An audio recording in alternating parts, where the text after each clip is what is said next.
जय श्री कृष्ण मित्रों, क्या कभी आपने इस पर विचार किया है, कभी सोचा है कि भगवान कृष्ण के मृत्यु के पश्चात कहां गायब हो गया था सुदर्शन चक्र? आखिर में गया कहां? इसके पीछे का रहस्य क्या है? बहुत ही रोचक कथा होने वाली है।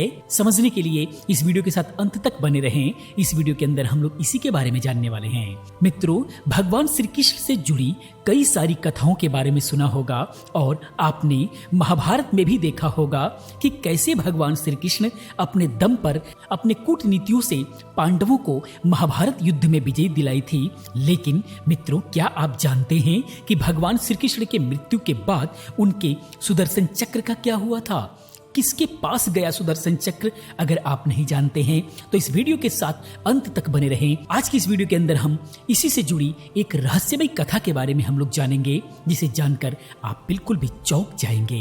वीडियो पसंद आती है तो कृपया वीडियो को लाइक करें। चैनल पर पहली बार हैं तो चैनल को सब्सक्राइब करें, क्योंकि इस टाइप की तमाम कथाओं को लेकर के मैं हाजिर होता रहता हूँ। आइए मित्रों, आगे हम लोग बात करते हैं। तो मित्रों, शिव पुराण के अनुसार जब ब्रह्मा जी ने सृष्टि की रचना की तो उसी समय बहुत से असुर शक्तियों का निर्माण भी हो गया था, जिसका विनाश करना बहुत जरूरी था। अगर उनका विनाश नहीं होता तो सृष्टि की रचना समाप्त हो जाती। ऐसे में इन शक्तियों को विशेष अस्त्र से ही समाप्त किया जा सकता था। तभी उस समय सृष्टि के संचालक की जिम्मेदारी भगवान विष्णु को दी गई। इसलिए उन्हें ऐसे अस्त्र की आवश्यकता थी जिससे असुरों का नाश किया जा सके। तब ब्रह्मा जी ने कहा, आपको अस्त्र प्राप्ति के लिए भगवान शिव की तपस्या करनी होगी। फिर ब्रह्मा जी के कहने पर भगवान विष्णु ने भगवान शिव की घोर तपस्या की। भगवान विष्णु की तपस्या से प्रसन्न होकर भगवान भोलेनाथ ने दर्शन दिए और भगवान विष्णु को सृष्टि के कल्याण के लिए सुदर्शन चक्र दिए। आखिर सुदर्शन चक्र का निर्माण हुआ कैसे? तो शिव पुराण के अनुसार सुदर्शन चक्र की रचना स्वयं भगवान विश्वकर्मा ने की थी। भगवान विश्वकर्मा ने सूर्यदेव की अभेद राख से 3 अस्त्रों का निर्माण किया था, जिसमें पुष्कर विमान, भगवान भोलेनाथ का शूलपाण त्रिशूल और सुदर्शन चक्र था। ये तीनों महान अस्त्र भगवान भोलेनाथ के पास थे, जिसमें से रावण तपस्या करके भोलेनाथ से पुष्पक विमान को मांग लिया था। दूसरा सुदर्शन चक्र, जिसे भोलेनाथ ने सृष्टि के कल्याण के लिए भगवान विष्णु को दे दिया था और शूलपाणी त्रिशूल को अपने पास रख लिया था। अब हम बात करते हैं सुदर्शन चक्र की कुछ विशेषताओं के बारे में। पहली विशेषता, अभेद लक्ष्य की शक्ति।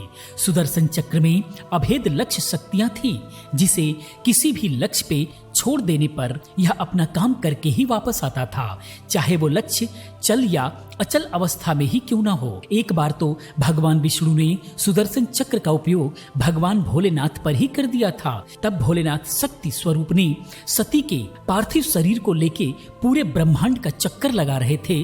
तब भगवान विष्णु ने सुदर्शन चक्र की सहायता से माता सती के पार्थिव शरीर के 51 टुकड़े कर दिए थे। इसके अलावा जो विशेषता थी, बड़ा और छोटा होने की विशेषता। सुदर्शन चक्र आवश्यकता अनुसार छोटा और बड़ा हो सकता था। इसकी शक्ति का प्रयोग करके भगवान श्री कृष्ण ने सूर्य को ढक लिया था। मित्रों, बात उस समय की है जब महाभारत युद्ध चल रहा था और उस युद्ध में अभिमन्यु मारा गया।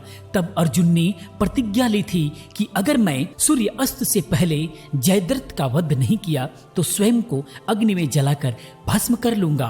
यह युद्ध शुरू हुआ था तो पूरी सेना जयद्रथ को बचाने में लग गई थी और संध्या का समय नजदीक हो चला था। तब भगवान श्री कृष्ण ने अपने सुदर्शन चक्र से सूर्य को ढक लिया था, जिससे रणभूमि में संध्या हो गई और जयद्रथ बाहर आ गया और हंसने लगा।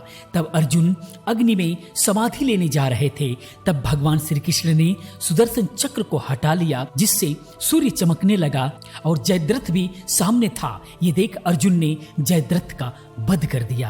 तो अब हम बात करते हैं अपनी असली मुद्दे पर कि भगवान कृष्ण के मृत्यु के बाद कहां गायब हो गया सुदर्शन चक्र। तो सुदर्शन चक्र को स्वयं भगवान परशुराम जी ने भगवान विष्णु से लेकर भगवान श्री कृष्ण को दिया था और भगवान श्री कृष्ण ने सुदर्शन चक्र का आखिरी उपयोग जयद्रथ वध के समय किया था। उसके बाद कभी सुदर्शन चक्र के प्रयोग का वर्णन नहीं मिलता है। तो आखिर भगवान कृष्ण के मृत्यु के पश्चात कहां चला गया सुदर्शन चक्र? मित्रों, इस प्रश्न का उत्तर भविष्य पुराण में मिलता है।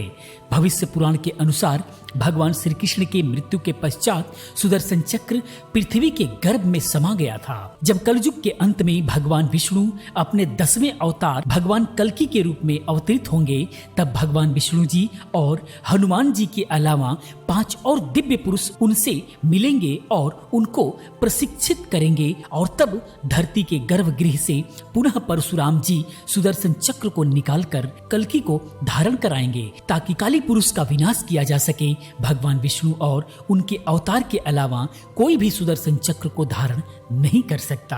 तो मित्रों, ये था सुदर्शन चक्र का रहस्य। आपको यह जानकर कैसा लगा कृपया कमेंट में जरूर बताएं। इसी प्रकार की तमाम वीडियोस को देखने के लिए चैनल को सब्सक्राइब करें, चैनल के साथ बने रहें, क्योंकि इस तरह की तमाम कथाओं को लेकर के मैं हाजिर होता रहता हूँ। मैं मिलता हूँ अगले किसी और रोचक कथा के साथ में। पूरी वीडियो देखने के लिए आप सभी का बहुत बहुत आभार।